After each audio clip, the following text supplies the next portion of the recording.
महाराष्ट्राच्या मातीत बैलगाडा शर्यतींना केवळ खेळ म्हणून पाहिलं जात नाही, तर त्या परंपरा, प्रतिष्ठा, शौर्य आणि अस्मितेचा विषय मानला. घाट चढणारी बैलगाडी जोडी, डोळ्यात अंगावर छातीत अभिमान आणि मालकाच्या चेहऱ्यावर स्वप्न, हे दृश्य पाहिलं की आजही हजारो लोकांच्या अंगावर काटा उभा राहतो. अशाच एका ऐतिहासिक बैलगाडा शर्यतीतून एक अशी गोष्ट झाली जिने खेळ, राजकारण आणि सोशल मीडिया या तिन्ही गोष्टी एकत्र आणून संपूर्ण महाराष्ट्रात वादळ उठवलं. ही गोष्ट आहे पिंपरी चिंचवडच्या भव्य बैलगाडा शर्यतीची. आणि त्या शर्यती दरम्यान भाजपा आमदार नितेश राणे यांनी केलेल्या एका मोठ्या गोष्टीची. ज्या वर्षी देवेंद्र फडणवीस महाराष्ट्राचे मुख्यमंत्री होते, त्या वर्षी या बैलगाडा शर्यतीच्या घाटाचा राजा ठरवणाऱ्या बैलगाडा जोडी मालकाला मी स्वतः मर्सिडीज बेंझ गाडी भेट देईन. पिंपरी चिंचवड येथे भरवण्यात आलेली बैलगाडा शर्यत आधीपासूनच चर्चेत होती. कारण स्पष्ट होतं, 1.5 कोटी रुपयांची बक्षिसे, JCB Bolero, tractor bullet, AK-16 दुचाकी, राज्यभरातून आलेले 1200हून अधिक बैलगाडा मालक, 5 दिवस चाललेली स्पर्धा. हे केवळ शर्यत नव्हती, तर महाराष्ट्रातील सर्वात मोठा बैलगाडा महोत्सवांपैकी एक होती. आमदार महेश लांडगे यांच्या आयोजनाखाली झालेल्या या स्पर्धेने गावागावातील गाडा मालकांना एका मंचावर आणलं. या स्पर्धेत सर्वात रक्षण आला जेव्हा रामनाथ वारिंगे यांच्या बैलजोडीने अवघ्या 11 मिनिटे 22 सेकंदात घाट सर केला. हा वेळ इतका जबरदस्त होता की JCBने देवेंद्र फडणवीस राज्याचे मुख्यमंत्री असतील, परत बनतील आणि त्या वर्षी आमच्या महेश लांडगेजींनी ही शर्यत परत आयोजित केली.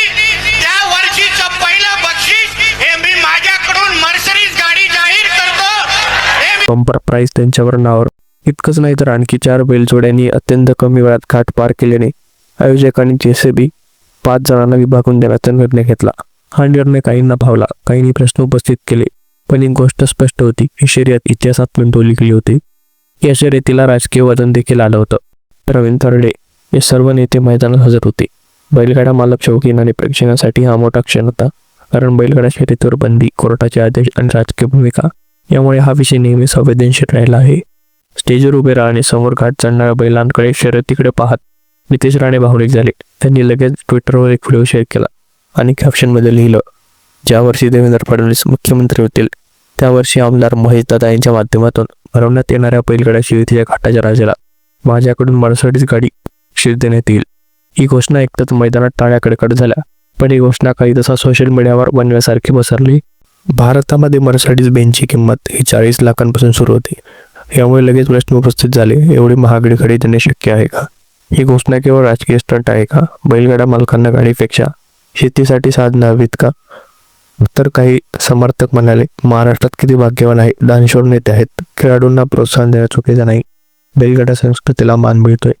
एका युजरने लिहिलं, उडी मारून देवळातील घंटा वाजवता येईल, पण मुख्यमंत्री होता येत नाही. बैलगाडा शर्यत हा विषय महाराष्ट्रात फक्त खेळापुरता मर्यादित नाही, तो तोडलेला आहे शेतकऱ्यांच्या स्वाभिमानाशी, ग्रामीण अर्थव्यवस्थेशी आणि परंपरेशी आणि राजकीय मतांशी. नितेश राणेंची घोषणा केवळ मर्सिडीज पुरती नव्हती, तर फडणवीस मुख्यमंत्री होतील की नाही यावरही भाष्य करणारी होती. हा जी घोषणा झाली त्याला वर्षे झाली, राजकारणी अनेक वळणं घेतली, पण एक गोष्ट स्पष्ट आहे, बैलगाडा शर्यतीनं मिळालेले व्यासपीठ, ग्रामीण खेळाची दखल आणि एका घोषणेने भेटले. मर्सिडीज मिळेल की नाही हा प्रश्न वेगळा आहे, पण या घोषणेमुळे बैलगाडा मालक, शेतकरी आणि ग्रामीण महाराष्ट्र पुन्हा एकदा चर्चेच्या केंद्रस्थानी आला आहे, हे नाकारता येणार नाही.